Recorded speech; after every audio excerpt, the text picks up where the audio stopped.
咳嗽痰多怎么办？不论黄痰、白痰还是黏痰，中医一剂方子教你搞定。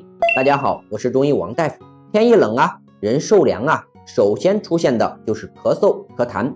别看只是小小的咳痰，其表现形式呀，确实多种多样。所以说呀，不同颜色、质地的痰液，往往暗示着肺部不同的状态。不论黄痰、白痰还是黏痰，每一种都给大家带来不适与困扰。下面呀，王医生就和大家分享几剂中药，帮助我们更好的对症处理痰液问题。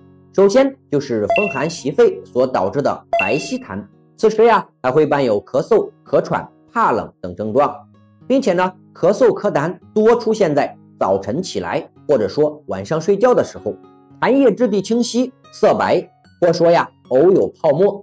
这是由于体内阳虚寒盛，再加上受凉，情况更为严重。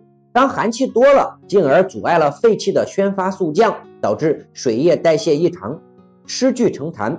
这时呀，可以选用有着祛风散寒、宣肺平喘的小青龙颗粒，它像是一位勇猛的卫士，驱逐寒气，恢复肺气的通畅。接下来呀，就是风热袭肺所导致的黄稠痰，这是由于体内热气太过于亢盛，热气煎灼津液，时间久了呀，痰液就会变黄变稠，不太容易咳出。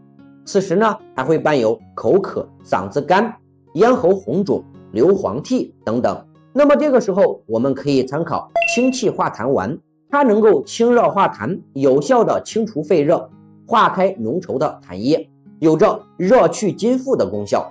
最后就是阴虚肺燥导致的黏燥痰，这类症状一般多出现于发烧中后期。此时肺中阴液被大量的蒸发，肺不仅运送水液功能异常，而且呢，维持肺正常活动的阴液也不够。那么这时就会出现干咳、痰液粘稠，难以咳出，甚至还会有痰中带血丝、声音嘶哑的表现。这时我们需要以清肺化痰、滋阴养肺为主，可以参考养生保肺丸，它就像一场及时雨，滋润了干燥的肺部。好了，我们今天的分享就到这里，我是王医生，我们下期再见。